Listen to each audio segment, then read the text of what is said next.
life is always frightful.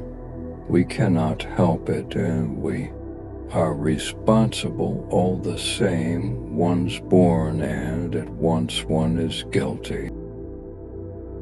It's so good to know that inside us there's a self that knows everything.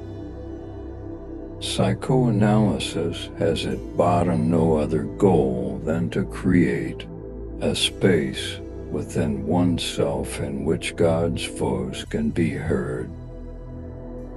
It is not my place to judge another person's life. Only for myself alone, I must decide, I must choose, I must refuse. One must find the source within one's own self. One must possess it. Everything else was seeking a detour and error. Obeying is like eating and drinking. There's nothing like it if you've been without it for too long. In the beginning was the myth, God and his search for self-expression invested the souls of Hindus, Greeks, and Germans with poetic shapes and continues to invest each child's soul with poetry every day.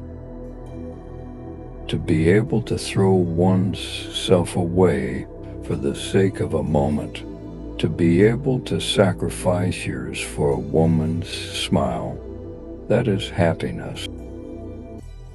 Dreams and restless thoughts came flowing to him from the river, from the twinkling stars at night, from the sun's melting rays. Dreams and the restlessness of the soul came to him. I shall begin my story with an experience I had when I was 10 and attended our small town's Latin school. But it's a poor fellow who can't take his pleasure without asking other people's permission. It's unfashionable to admit, but playing music makes us happy and makes us smile.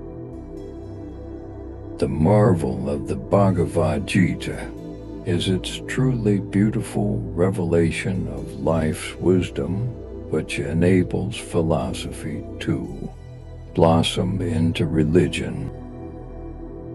And the river's voice was full of longing, full of smarting woe, full of insatiable desire.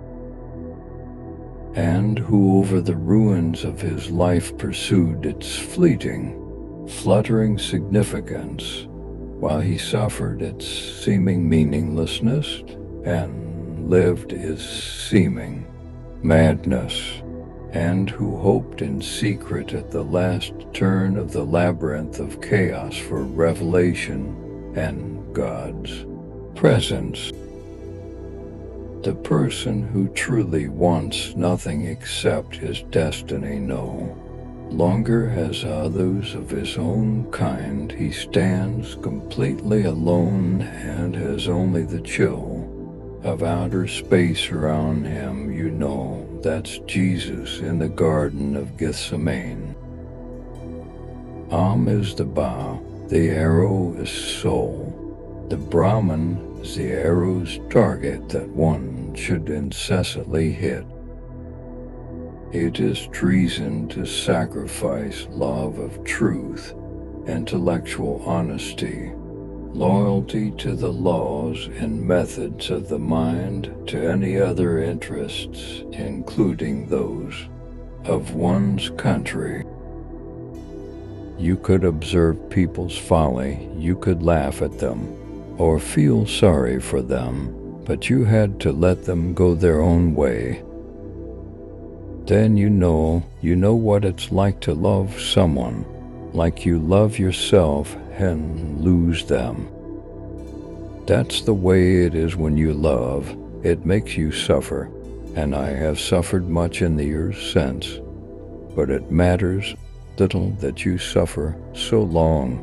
as you feel alive with a sense of the close bond that connects all living things so long as love does not die. It is not for me to judge another man's life. I must judge. I must choose. I must spurn purely for myself alone. Gaze into the fire, into the clouds, and as soon as the inner voices begin to speak, surrender to them. Don't ask first whether it's permitted or would please your teachers or father or some god. You will ruin yourself if you do that.